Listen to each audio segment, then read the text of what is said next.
بسم الله والحمد لله والصلاة والسلام على سيدنا رسول الله. اللهم لا سهل إلا ما جعلته سهلا، إنك يا رب إن شئت جعلت الصعب سهلا. أنا زميلكم محمد يسري، خريج طب الأزهر دفعة ديسمبر 2022. خلصت امتيازي في مستشفى الحسين 2023. كنت دفعة الامتياز كنا 2023. وحاليا أنا تكليف في أسوان، شغالين في الوحدة الصحية، وشغال طبيب أسرة. يعني الحالات الكومن زي حالات البطنة والأطفال والجراحة بتجيلنا ونتعامل معاها. إن شاء الله أنا قررت في سلسلة الفيديوهات اللي هعملها لكم دي هشرح كل يوم حالتين تلاتة من الحالات اللي بتجيلي. يلا بينا نبدأ مع أول حالة. من الحالات اللي جاتلي النهاردة بنوتة عندها 5 سنين.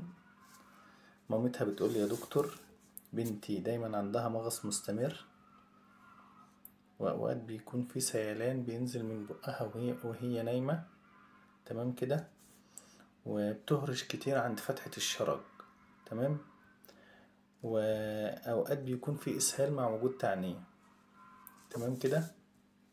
الأعراض دي كلها أعراض الديدان، تمام. فأنا بطلب للأم تحليل براز علشان نعرف من خلال التحليل ده في ديدان أصلا ولا لأ، تمام. ولو في ديدان ايه نوع الديدان اللي موجودة، او ايه نوع الدودة اللي موجودة علشان نبدأ نعالجها. اشهر انواع الديدان اللي موجودة عندنا او اللي بتقابلنا في الشغل الانتاميبا، انتاميبا هيستوليتيكا، والجيارديزيس، والانتروبياس فيرميكيولاريز اللي هي الدودة الدبوسية، والاسكاريز والانكلوستوم، تمام كده. فلنفترض عملت التحليل وطلع لي مثلا ان البنت ده عندها الانتاميبا، تمام. الانتاميبا دي علاجها بيكون ازاي او التعامل معاها بيكون ازاي؟ عايزين نعرف مع بعض الاول انواع الانتاميبا. الانتاميبا في منها نوعين، اكيد يعني مسكت تحليل قبل كده ستول وشفت فيه مثلا في العيان ده عنده انتاميبا مثلا. الانتاميبا في منها نوعين زي ما قلنا، في نوع اسمه فيجيتيتيف فورم وفي نوع اسمه سيست فورم. النوع اللي اسمه فيجيتيتيف فورم ده سهل اننا نعالجه، سهل، العيان بياخد فلاجيل وبيخف في خلال اسبوع.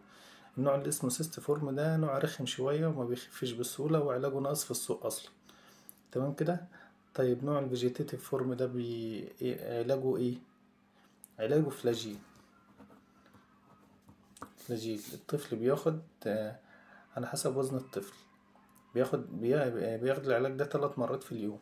طيب لو طفل مثلا وزنه 10 كيلو ياخد العلاج ده ازاي؟ المفروض 2 كيلو جرام لكل كيلو جرام في اليوم كله. يعني الطفل ده وزنه 10 كيلو، يبقى 2 في 10 ب20، يبقى المفروض ياخد 20 مللي جرام في اليوم كله.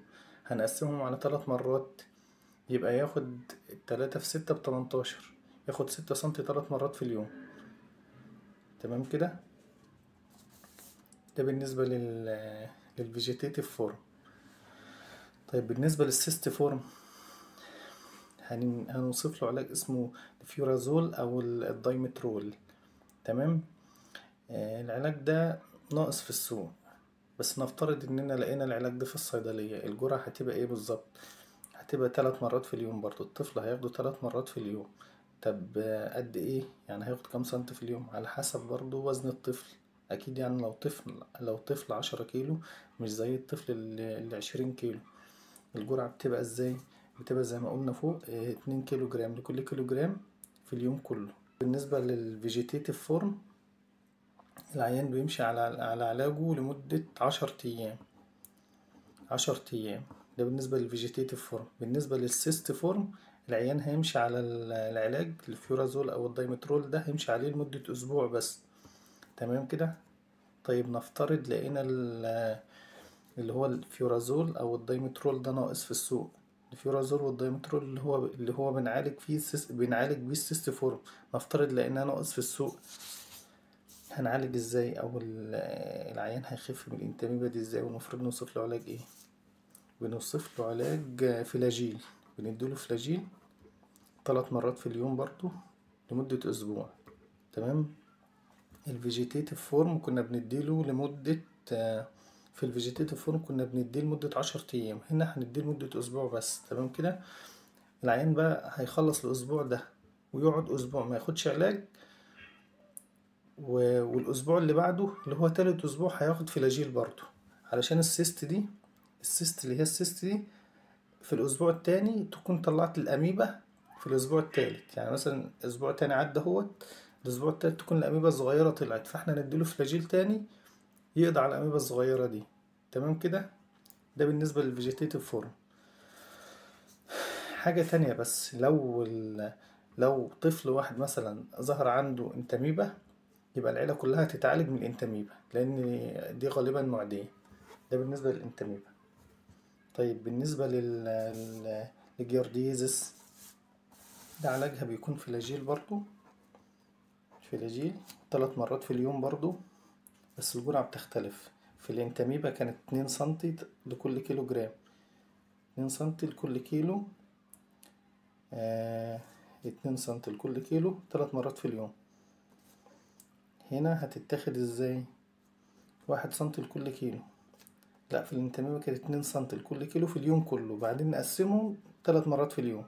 طيب في الجيارديزس هتبقى 1 سنتي لكل كيلو، يعني طفل 10 كيلو هياخد 10 مللي جرام في اليوم كله، والجرعة 3 مرات، يبقى 3 سنتي ونص كل 8 ساعات. تمام. وكورس العلاج هيمشي عليه لمدة 5 أيام، 5 أيام بس ونوقف العلاج. ده في الجيارديزس لو لقينا تحليل البراز في الجيارديزس مثلا. طيب الانتروبياس فيرميكولاريز او الاوكزوريز اللي هي الدودة الدبوسية، علاجها بيكون ايه؟ بيكون بندكس او الزنتال، بيجي من الصيدلية كده تكتبه بندكس للعيان.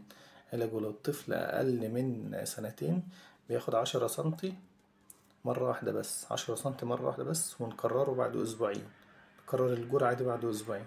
طب لو الطفل اكبر من سنتين، العلاج هيكون ايه؟